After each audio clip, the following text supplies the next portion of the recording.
était redevenu l'allié de l'Europe. Mais les événements qui ont marqué 2014 ont rappelé le climat de la guerre froide.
Comment sommes-nous replongés dans une logique de guerre en quelques mois?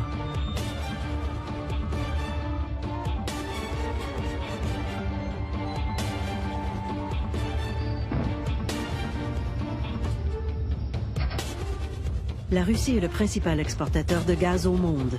Son implication dans la guerre de l'Ukraine aura-t-elle été patriotique ou économique? L'approvisionnement en énergie pourrait-il devenir la clé de l'avenir de l'Union européenne? Le Kremlin chercherait-il à affaiblir l'Europe par tous les moyens pour préserver sa domination économique?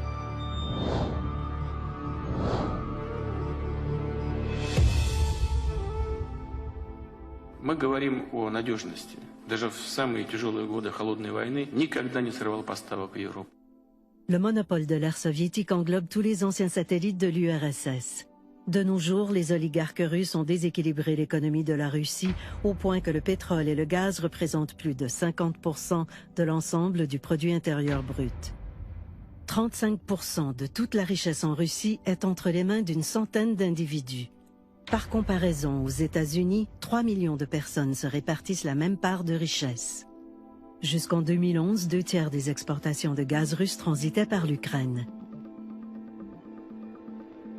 Pas question pour Kiev de ne pas respecter les règles du jeu imposées par Gazprom, le monopole contrôlé par la garde rapprochée de Vladimir Poutine. Gazprom n'est pas une compagnie énergétique ordinaire. C'est une arme politique, économique et militaire aux mains du Kremlin.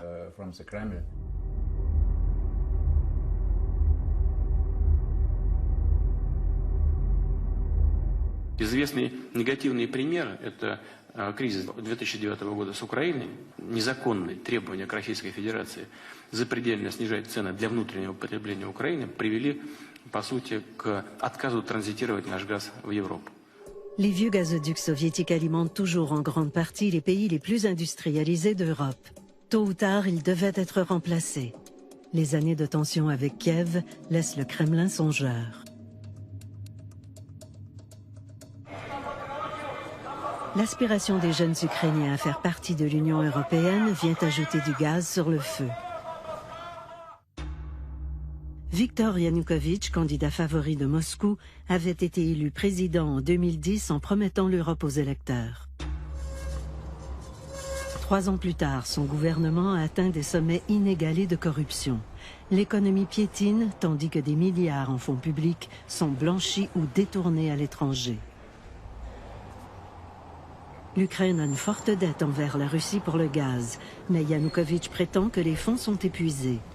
Moscou se sert de ce prétexte pour forcer Yanukovych à faire volte-face juste avant de signer un accord de libre-échange avec Bruxelles. C'est la révolte. Les jeunes occupent la place Maïdan, bientôt rejoints par diverses factions, dont des membres de l'extrême droite qui espèrent tirer parti de la confusion. Les yeux du monde étaient alors braqués sur les Jeux de Sotchi.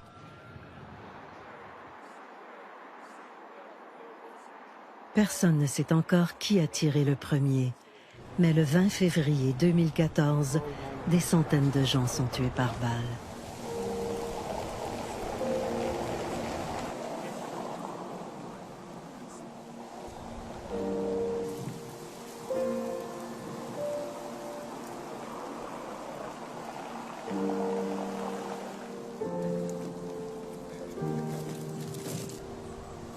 Yanukovych et sa police sont pointés du doigt et le 22 février, il prend la fuite.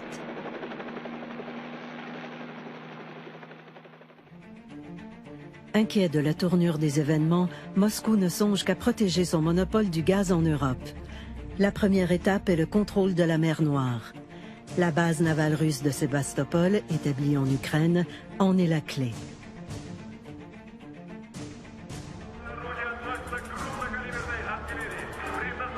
Moscou marche en Crimée le 28 février et cette annexion est couronnée par un référendum expéditif 2 semaines plus tard.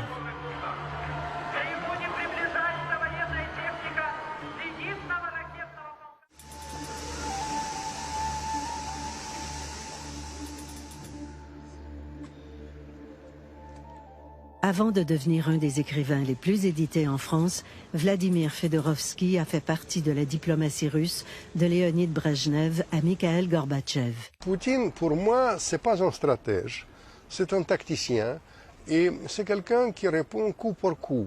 Il n'y avait pas de stratégie, par exemple, de Poutine de la prise de la Crimée. Poutine a répondu à ça. Pourquoi? Parce que ça a commencé par cette controverse autour des taxes. Au début, l'entrée ou ne pas entrer l'Ukraine à l'Union européenne. Il sous-estime à ce moment-là la faiblesse, la corruption du président Yanukovych. Yanukovych est viré. Poutine, c'est un joueur, mais c'est plus un judoka qu'un joueur d'échecs et c'est plus un tacticien qu'un stratège. Которая была нарушена с незаконной передачей, я хочу подчеркнуть, Крыма Украине. Dire que Poutine est responsable, seul responsable de la crise en Ukraine, c'est une illusion. Poutine, je ne l'aime pas, mais il peut nous servir d'un reflet de nos âges que dans le royaume des aveugles, le borgne roi. Poutine sent que la situation est un des meilleurs moyens pour Gazprom de tirer son épingle du jeu. Sans la participation de la Russie, cette crise n'aurait pas été si violente. Même la violence de la place Maïdan a été largement due aux pressions exercées par la Russie et à l'implication de leurs services secrets. En constatant les fluctuations de son territoire au fil des ans, on comprend un peu mieux l'existence des tensions internes. Après la Crimée, les régions de l'Est, avec une aide musclée de la Russie, échappent au contrôle du gouvernement central de Kiev. On voit apparaître dans les médias de nouveaux drapeaux et tracés de cartes, comme pour mieux donner un côté irréversible à l'autonomie de facto des provinces de l'Est de l'Ukraine. En novembre 2014, un gouvernement séparatiste est élu à Donetsk. La démocratie expéditive reste encore efficace. Nous aurons alors une Ukraine amputée, possiblement isolée de la mer, sans son industrie lourde, une région très amère, sentant avoir été trahie par l'Occident.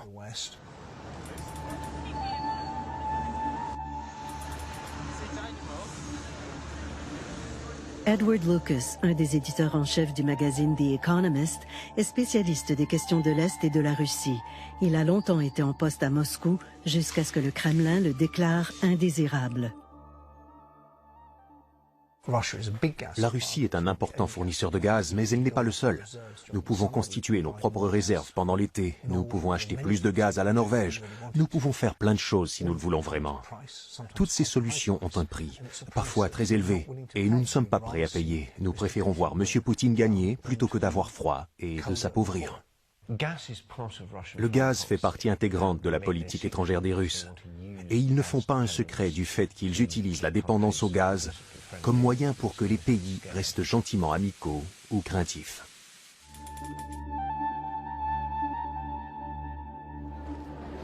Ce qui s'est produit en Ukraine pourrait-il gagner les pays de l'ex-bloc soviétique qui font partie de l'Union européenne, comme la Bulgarie? Des pays qui, comme l'Ukraine, comptent des communautés ayant de solides affinités économiques et historiques avec la Russie.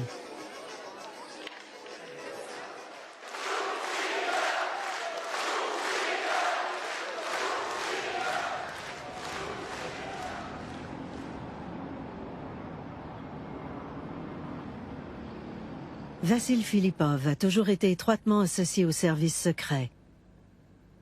Il est devenu le grand patron de Bulgargaz, puis il a réalisé qu'il ne travaillait pas pour le développement de son propre pays, mais plutôt pour celui des Russes. Suite à ses dénonciations publiques, il a échappé à plusieurs attentats à sa vie. Il est toujours armé, possède 10 numéros de téléphone pour déjouer l'écoute électronique et a installé des vitres pare-balles tout autour de son bureau. La Bulgarie n'a jamais pu développer son indépendance énergétique. Elle s'est toujours laissée gouverner, exploiter ou entraver par l'Union soviétique. Et la Russie d'aujourd'hui est le successeur de cet État colonial. Les réserves sont énormes et le gaz russe a toujours trouvé preneur en Europe. Pour certains pays, la dépendance est totale. Le but de Gazprom est que les choses restent ainsi. La Russie dépend entièrement de ses exportations. Elle n'a rien d'autre à exporter. Suite aux multiples conflits gaziers entre 2005 et 2009, Gazprom et ses partenaires européens contournent l'Ukraine par le nord avec un premier gazoduc passant sous la mer Baltique en 2011, Nord Stream. Poutine entend aller plus loin avec le projet South Stream. L'idée est de faire passer le reste du gaz sous la mer Noire pour en ressortir en Bulgarie.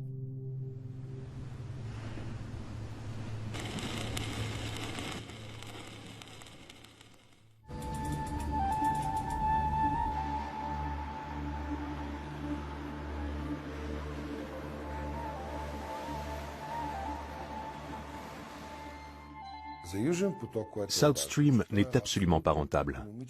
C'est un projet purement politique pour favoriser l'expansion du gaz russe.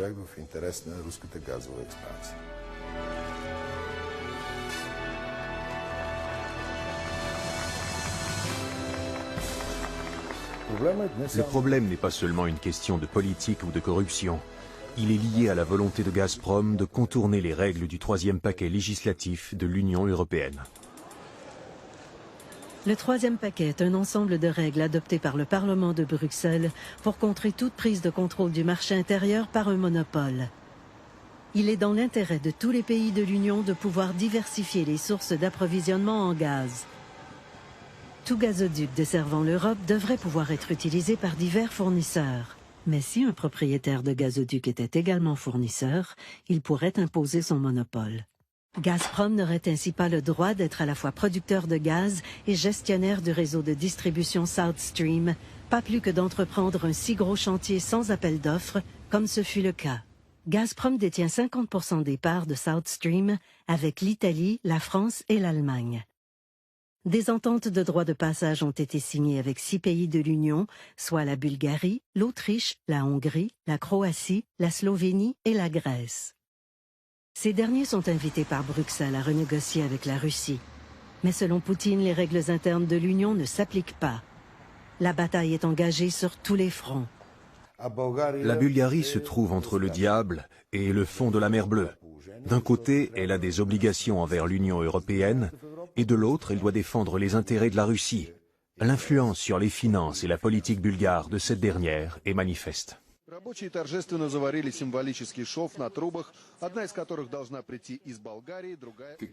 Personne ne parle du coût de South Stream. C'est une source d'incertitude, puisqu'il s'agit manifestement d'un projet d'infrastructure dont Poutine s'est servi pour faire du chantage en Ukraine. Les pressions des Américains et de Bruxelles ont eu raison de South Stream. Poutine en a profité pour déclarer l'abandon de ce projet mort-né. À la place, et pour une fraction du coût, Gazprom pourrait construire un gazoduc passant par des territoires mieux soumis aux désirs du Kremlin. Serait-ce le véritable enjeu de la guerre en Ukraine? En attendant, Poutine a signé une alliance gazière avec la Turquie, un autre membre de l'OTAN mais pas de l'Union européenne. de quoi semer encore plus la zizanie. La crise en Ukraine repose sur un enjeu énergétique. Les pipelines qui traversent l'Ukraine fournissent l'ensemble de l'Europe et rapportent des milliards aux Russes. Mais il y a une question plus importante que personne n'a l'air de comprendre. Мне кажется, что русский и украинский народ – это практически один народ. Вот кто бы чего ни говорил.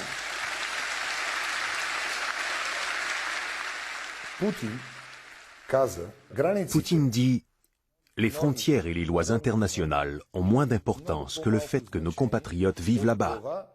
Ils sont 1, 2, 3 millions et nous avons le devoir d'aller les aider. Les règles européennes ne s'appliquent pas. » Avec de telles politiques, le monde se transforme en jungle. Les pipelines russes n'exportent pas que du gaz, mais aussi de la corruption. Et c'est pourquoi les Russes aiment tant les pipelines et leur construction, malgré des coûts énormes pour le peuple russe.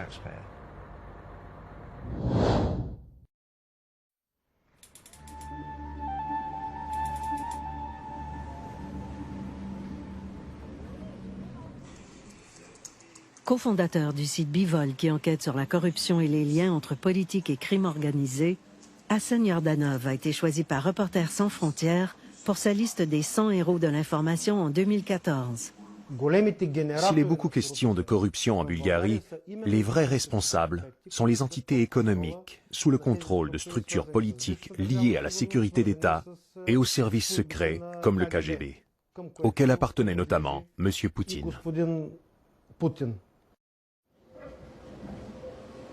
Pendant l'ère soviétique, la Bulgarie a été le plus fidèle vassal de la Russie. La transition démocratique que le pays a connue à compter des années 90 a suivi de très près le modèle russe. Appropriation des biens publics par les oligarques, formation de cartels, contrôle de la presse et des partis politiques.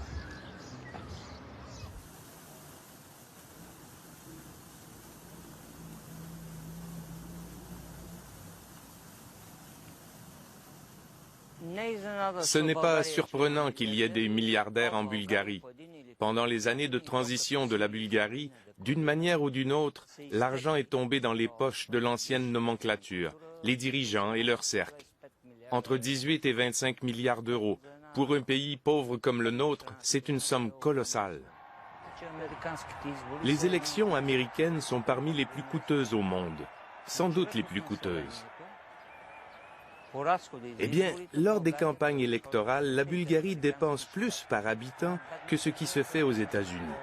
Un pays pauvre qui dépense plus que les riches États-Unis. Tout cet argent vient des cercles oligarchiques.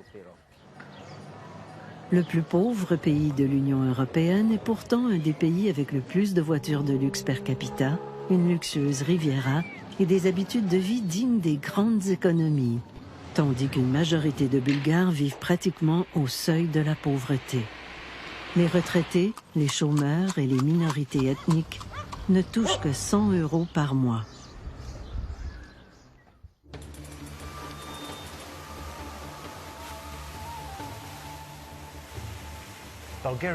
La Bulgarie a changé depuis qu'elle a joint l'Union européenne, mais seulement en surface. Les problèmes fondamentaux n'ont pas changé.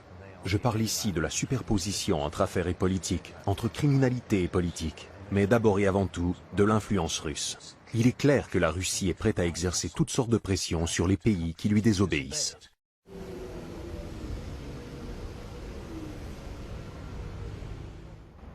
Nikolai Zariev est un des rares propriétaires de PME en Bulgarie qui soit indépendant.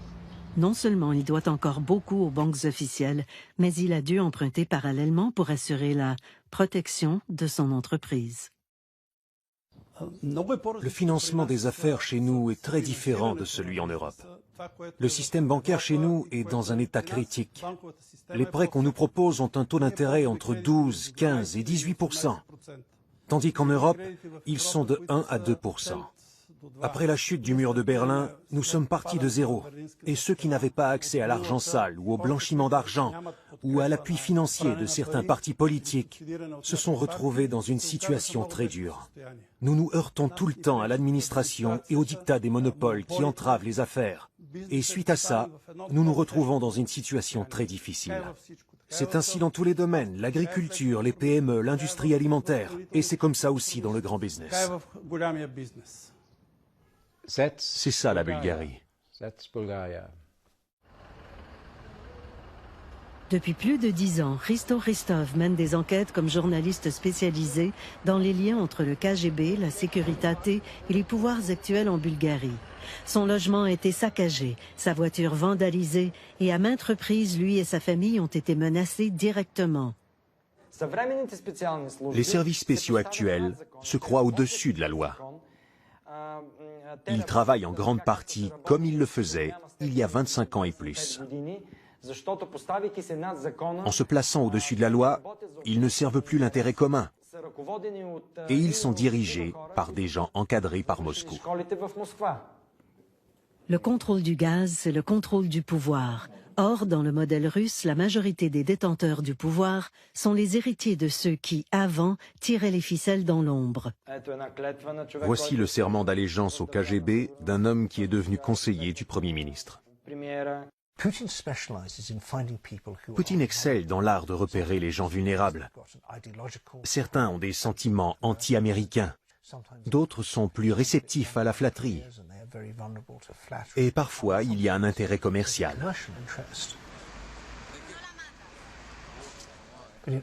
Poutine repère les faiblesses. Il est très doué pour cela. Il se sert de son entraînement au KGB. Il sait comment manipuler les gens. Parfois, cela viole ouvertement la loi en causant de vrais scandales. Parfois, il joue de psychologie. Et c'est souvent un mélange entre les deux.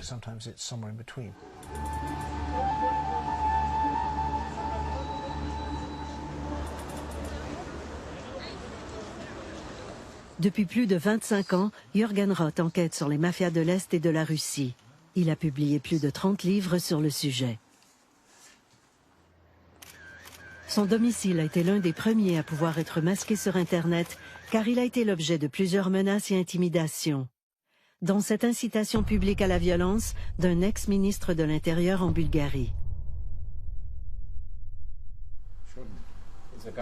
Les gouvernements des pays occidentaux ne sont pas vraiment convaincus que les systèmes démocratiques courent un danger quand il y a des liens entre les groupes criminels organisés, la mafia et les représentants de l'État.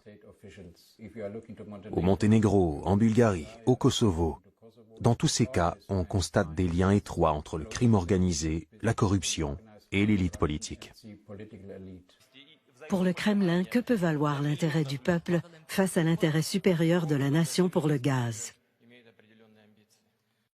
Bruxelles est le plus grand investisseur dans notre région, la Bulgarie et la Roumanie. C'est un investisseur clé. Mais en même temps, Bruxelles n'a pas chez nous l'influence que peut avoir, par exemple, un oligarque russe comme le patron de Gazprom. Je connais assez bien Boyko Borisov. Quand il était Premier ministre de la Bulgarie, il m'a conté une anecdote de sa première rencontre avec M. Poutine à Danzig. Poutine lui a dit « Nous voulons que vous appuyiez le projet South Stream et Gazprom pourrait faire d'importants investissements en Bulgarie. Sinon, vos citoyens auront froid cet hiver. » En 1998, j'ai signé un contrat de livraison de gaz d'une durée de 13 ans. Pendant 4 ans, la Bulgarie n'a pas touché un sou de ce qui lui revenait. Un manque à gagner de 2 milliards et quelques. Pour notre petit pays, c'est énorme. La Russie n'est pas un partenaire correct. La présence russe se fait sentir tout le long de la côte bulgare en mer Noire, y compris à quelques encablures d'un des symboles de l'Union européenne, une base de l'OTAN.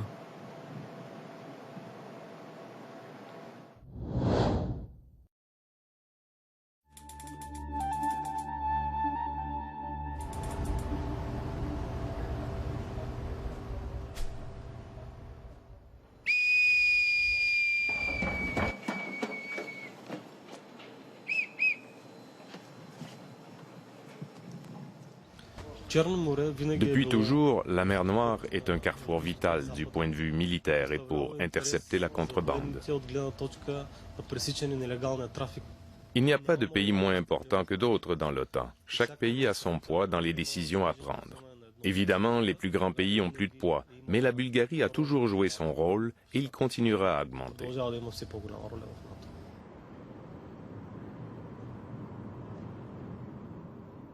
À la conférence de Yalta, les vainqueurs de la Deuxième Guerre mondiale signaient un accord garantissant la liberté de choix à tous les pays ayant des frontières avec la Russie. Mais l'Union soviétique ne tient pas sa promesse et les annexe tour à tour. Pour mettre un terme à cette expansion, le traité de l'Atlantique Nord est signé le 4 avril 1949. C'est la naissance de l'OTAN. L'OTAN est une structure unique, elle n'a pas d'équivalent. Avec son conseil permanent, les 28 pays, y compris le Canada, ont chacun leur vote et doivent s'entendre ensemble sur ce qu'il convient de faire. C'est bien pour tout le monde. L'organisation du traité de l'Atlantique Nord est passée depuis de 12 pays à 28 et peut compter 65 ans de paix en Europe. L'acte fondateur Russie-OTAN, signé en 1997, confirmait cet apaisement et la fin de la guerre froide. Il réaffirmait la détermination de l'OTAN et de la Russie de donner corps à leur engagement commun de construire une Europe stable, pacifique et sans division. Force est de constater que, moins de 20 ans plus tard, les relations se sont considérablement refroidies. L'accord signé par la Russie et l'OTAN en 1997 confirme cet apaisement. Le Conseil de l'Atlantique Nord a fait une déclaration en réponse à la situation entre l'Ukraine et la Russie, à l'effet que nous sommes unis. Une façon de le démontrer est de regrouper les alliés et de mener ce type d'exercice, d'être présent sur le terrain.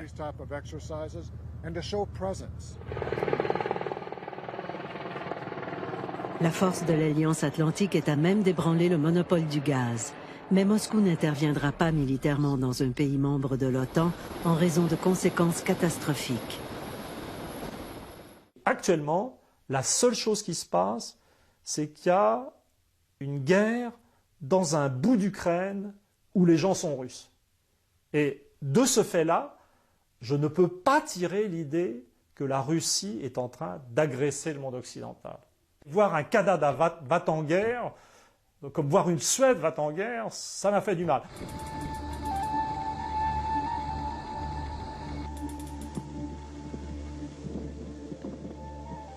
Le lieutenant général à la retraite Charles Bouchard a été commandant des forces de l'OTAN en 2011 lors de l'intervention militaire en Libye. Est-ce que l'OTAN est une force de dissuasion pour empêcher Poutine de faire quelque chose sur les marges? Non. C'est bien sûr, article 5, ça c'est la ligne.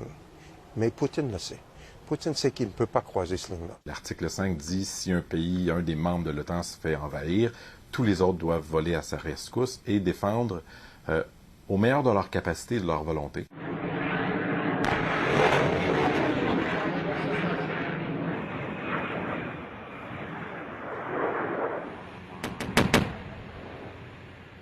Но когда мы говорим об Украине и о военных блоках, то, конечно, нас это не может не беспокоить, потому что в этом случае, если, скажем, Украина присоединяется к НАТО, инфраструктура военная вплотную подходит к российским границам, и мы не можем быть к этому безразличными. Le Kremlin hésite, mais toute expansion de l'OTAN est vue comme une menace directe à l'économie russe. Admettons qu'il y avait une intervention russe dans un des pays membres de l'OTAN, ce qui n'est pas le cas de l'Ukraine. Moralement et légitimement, tous les membres de l'OTAN auraient une responsabilité de voler au secours de cet État-là.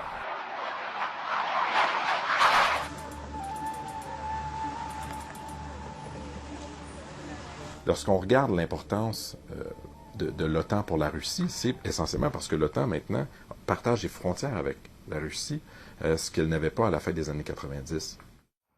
Cette réponse-là, d'avoir déployé, par exemple, 6 F-18 en Roumanie, c'est essentiellement, ça vise à rassurer ces membres de l'OTAN-là, de l'Europe de l'Est.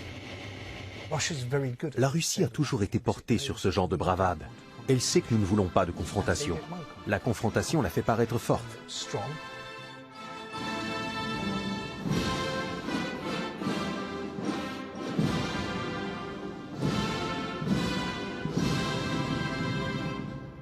Bien que l'Estonie, la Lituanie et la Lettonie soient parmi les plus petits pays d'Europe, la propagande est parvenue à les pointer comme les principaux ennemis du peuple russe. La sécurité militaire des pays baltes m'inquiète beaucoup. Leur situation est comme celle de Berlin-Ouest pendant la guerre froide. Ils représentent un symbole vital, mais sont indéfendables d'un point de vue militaire. La seule façon d'assurer la défense des pays baltes n'est pas en envoyant 2, 6, 10 ou même 20 avions de chasse, mais en faisant bien comprendre que tout le poids de l'OTAN est derrière eux.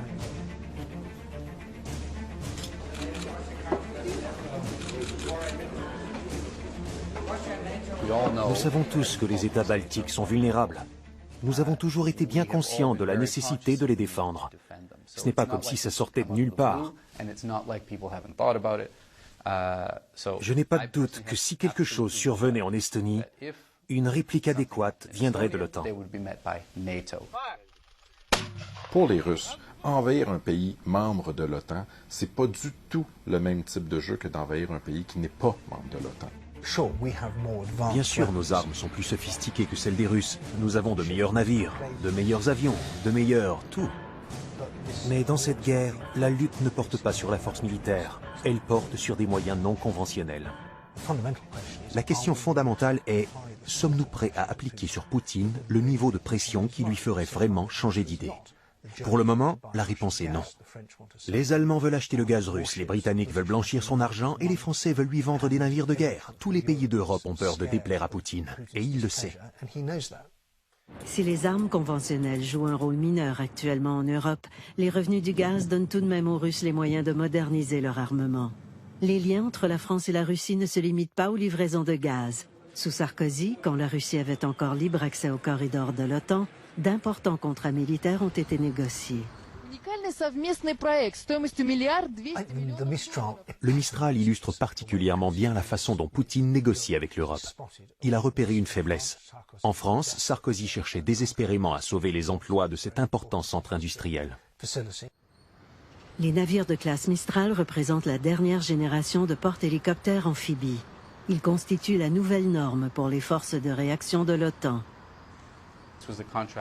Ce contrat a été signé dans le bon vieux temps. Le Mistral est un outil redoutable pour les assauts. Par exemple, le chef de la défense russe a dit que s'ils avaient eu un Mistral, la guerre menée contre la Géorgie, au lieu de prendre plusieurs semaines, n'aurait duré que 48 heures. Avant la livraison, 400 marins sont débarqués de la frégate Smolny à Saint-Nazaire pour compléter le transfert technologique. Les Français sont pris au piège. Ils ne peuvent annuler, ils ne peuvent continuer. Le genre d'embarras qui convient parfaitement à Poutine. Une autre forme d'entente parallèle nous ramène à la baie de Burgas, dans un terminal russe, à 2 pas de la base de l'OTAN. Le terminal de Rosenets est le plus important terminal pétrolier en Europe de l'Est. Il se situe sur le territoire bulgare, à quelques centaines de mètres de la base de l'OTAN, tout près de Burgas. Cette enclave n'est pas sous juridiction bulgare. Paradoxalement, elle est entièrement contrôlée par le géant russe Lukoil.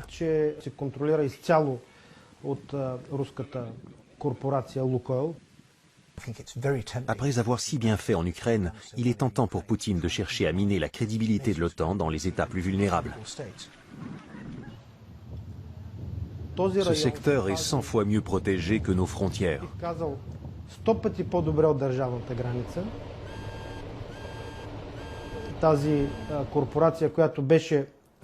Cette corporation a été introduite dans la société bulgare pour reproduire le modèle oligarchique russe.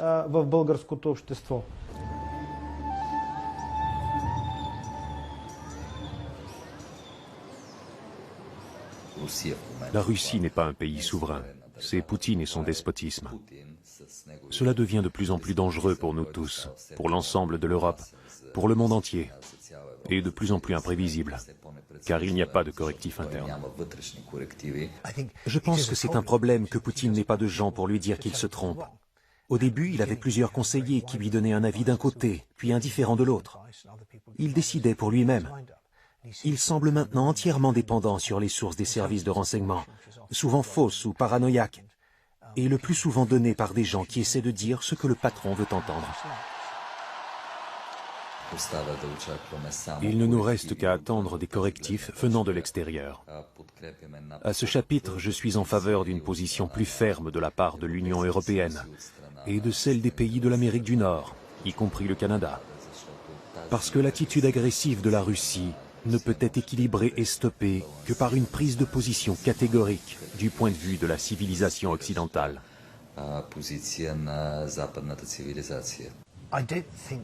L'OTAN ne fait pas confiance à la Bulgarie. Ce manque de confiance envers tous les pays comme la Bulgarie est considérable.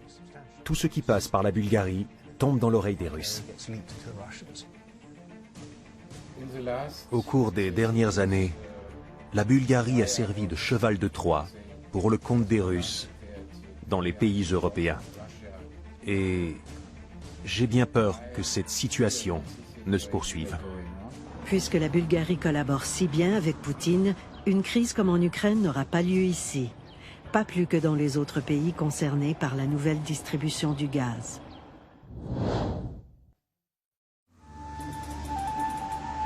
Pour moi, Poutine est complètement lisible. J'ai une rationalité, une maîtrise de soi tout à fait exceptionnelle, excellente formation, KGB. Comme disait Hélène Carrère d'Ancos, sans doute un jour, KGB pour la Russie, c'était l'équivalent de l'ENA en France, en mieux, puisque quand on voit nos gouvernements, en France, on n'a pas des mecs du niveau de Poutine.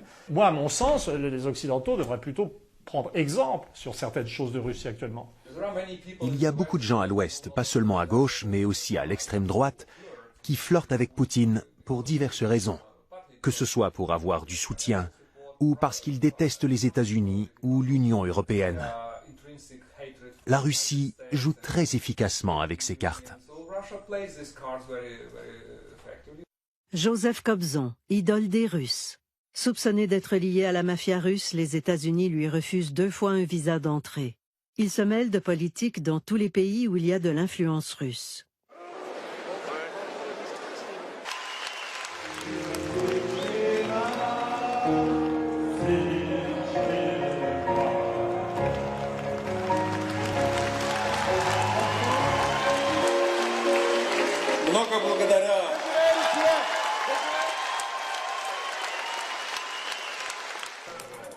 Divisé pour mieux régner. Pour le Kremlin, il est rentable que l'opinion publique pense que la guerre soit menée contre le fascisme et le néonazisme plutôt que pour le gaz. Du même souffle, le Kremlin offre son soutien à plusieurs partis d'extrême droite en Europe. Rien de plus facile que de faire passer un cosaque pour un néo-nazi. Contrairement à ce que l'on peut lire dans les médias sociaux, Mykola Bondar déteste autant Poutine que l'extrême droite ukrainienne qui l'a sauvagement agressé. Les paroles de Poutine ne valent rien. Même une fois l'armée russe partie, ce qui s'est passé ici mettra des années pour guérir. Mais il y a 2 guerres qui sont en cours. Il y a la guerre en Ukraine présentement et disons les conflits à l'extérieur de l'Europe, mais surtout la guerre des mots. Dans tous les pays, on assiste présentement à une guerre des mots et chacun tire avantage pour sa population nationale.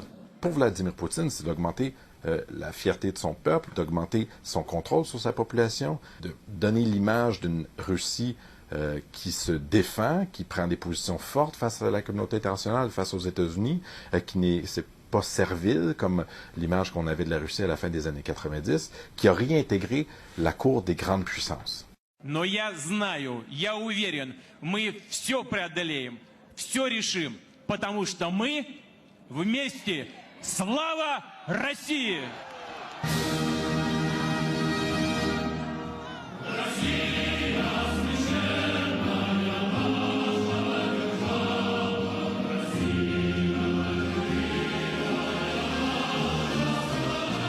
La Russie veut garder son rôle comme une des puissances militaires, économiques. Est-ce que c'est une grande puissance globale? Je pense qu'on peut maintenant conclure que c'est une puissance régionale plutôt, mais je pense qu'il veut continuer de s'assurer que ça demeure comme ça.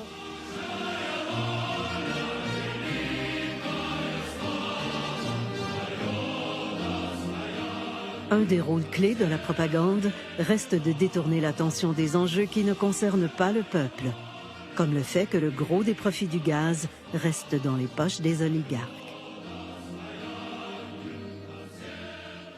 Si vous demandez aux Russes, croyez-vous que votre pays est bien dirigé? Non.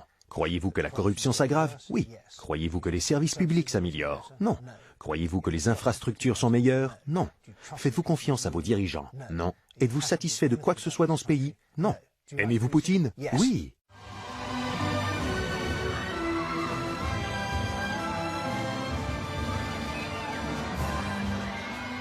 Je crois qu'en Russie, il est dangereux aujourd'hui de dire « Selon moi, Poutine est une canaille, un voleur qui entraîne le pays dans une mauvaise pente ». Je peux comprendre que les gens répondent d'une façon dont ils jugent plus sûre pour eux, plutôt que d'après leurs convictions.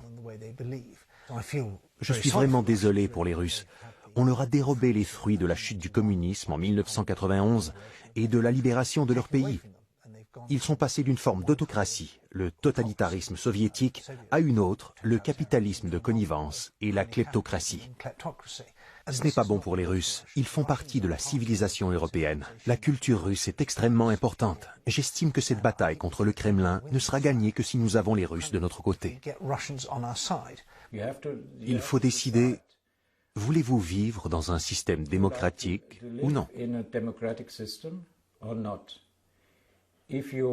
Si vous faites partie de la Russie, ou si vous coopérez étroitement avec la Russie, il vous faut oublier la démocratie, l'état de droit, la primauté du droit, la liberté de presse, la liberté de parole, etc.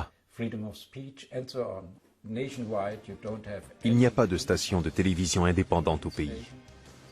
En général, les Russes ne lisent pas la presse. Ils se tournent vers la télévision. Et quand elle appartient à l'État, on y voit toujours la même propagande. Des stations de télévision ont été fermées, des journaux ont été fermés, et des journalistes ont été tués et mis en prison. Tués ou mis en prison.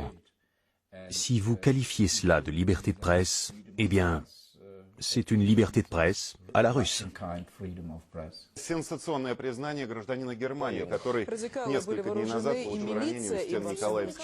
Au tout début de la crise en Ukraine, un même témoin, sous le même nom, dans le même décor, tourné par la même équipe, a été présenté sur 3 chaînes russes, propriété d'État, comme espion allemand à la solde des néo-nazis, pro-russe attaqué par les néo-nazis, puis comme un héros en Crimée ayant sauvé la vie à 200 enfants dans les émeutes.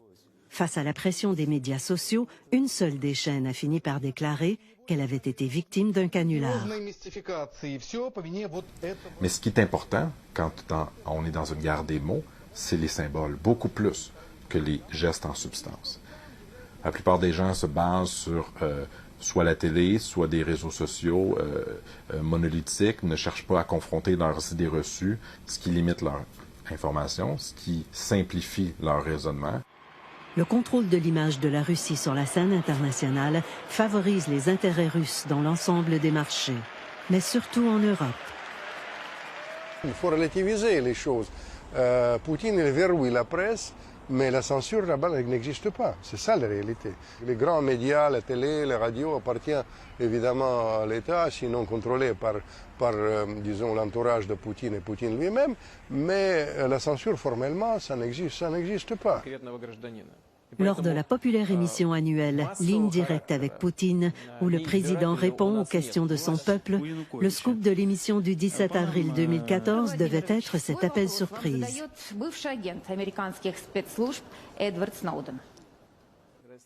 Je voudrais, monsieur, en savoir plus sur l'espionnage des communications en ligne et la collecte de données personnelles par les services de renseignement et de police. Le coup de théâtre a grandement déçu les supporters du responsable de la plus importante fuite de données de l'histoire du renseignement américain. Après coup, Snowden a senti le besoin de se justifier dans une lettre au Guardian. Il n'était pas devenu la marionnette de la propagande du Kremlin. Poutine a depuis prolongé de 3 ans son permis de séjour. Уважаемый господин Сноуден, вы бывший агент. Я раньше имел отношение к разведке. Так что мы с вами будем говорить на профессиональном языке. Прежде всего, у нас существует строгая законодательная регламентация, и поэтому Массового характера, неизбирательного у нас нет, и в соответствии с законом быть не может. Poutine fait appel à l'ambiguïté comme arme de guerre. Il dit une chose, mais il fait le contraire le lendemain. C'est très difficile pour nous. Nous nous attendons que la Russie agisse comme un État normal. Nous ne devrions pas. Nous devrions dire à Poutine, ce sont vos soldats. Ils ne sont pas en vacances, ils ne sont pas loués. Vous avez attaqué l'Ukraine, vous l'avez envahie, et il vous faut en subir les conséquences. Ну, конечно, не может быть в современном мире будущего политики, которая основана на экспансионизме и каких-то завоеваниях. Разумеется, речь идет о том, что Россия в современном мире и в будущем может быть и должна быть партнером для наших традиционных. Ни российского национализма мы не будем поддерживать, ни империю не собираемся возрождать.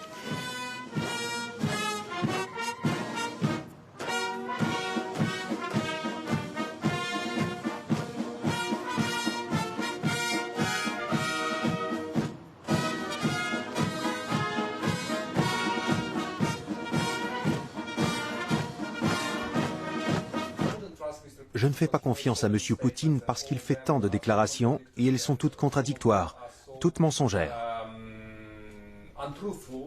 Они врут. Никаких вооруженных сил, никаких инструкторов российских даже на юго-востоке Украины нет. Не было и нет. 2 mois plus tard, il a décoré des officiers russes en leur remettant des médailles pour la libération de la Crimée. Alors, quand donc a-t-il dit la vérité? Au début ou à la fin? Considéré comme un des plus grands intellectuels d'Ukraine, Mykola Ryabtchouk a publié de nombreux livres et articles sur les problèmes d'identité nationale. Il a passé 3 ans aux États-Unis comme chercheur et enseignant. Pro-Europe, il est aujourd'hui directeur de la revue Kritika. Tous les pays de l'Ouest, de l'OTAN, devraient être beaucoup plus fermes, car le danger est plus grave que les gens de l'Occident ne le perçoivent. Aujourd'hui, nous payons le prix pour un manque de réaction face à l'invasion de la Géorgie par la Russie. Что касается обороноспособности России, то в этом смысле наша страна является, безусловно, одним из лидеров в мире. Потому что это ядерная держава, и по качеству нашего ядерного оружия мы, пожалуй, реально занимаем, может быть, даже первое место в мире по качеству. Seul M. Poutine a la réponse si ce jeu est un jeu de dire on veut bien vous rappeler, on est une puissance nucléaire et il faut nous respecter, ou c'était un peu un bluff qui se passait.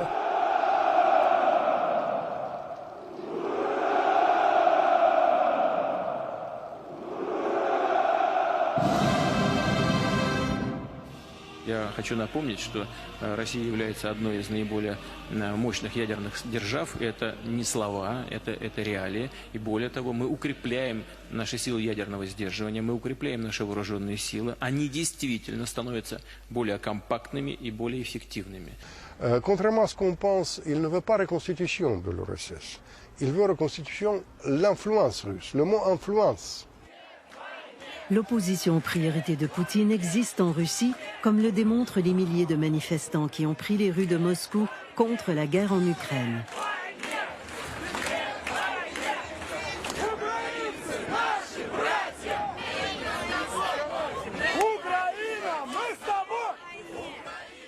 L'approvisionnement de l'Europe en gaz ne se résume pas à une question de plomberie.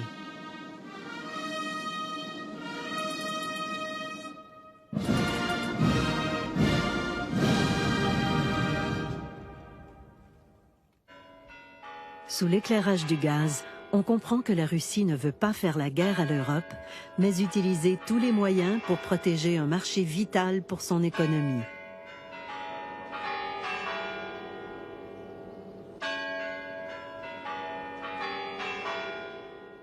La crise implique autant intrigues politiques, corruption, propagande que conflits armés.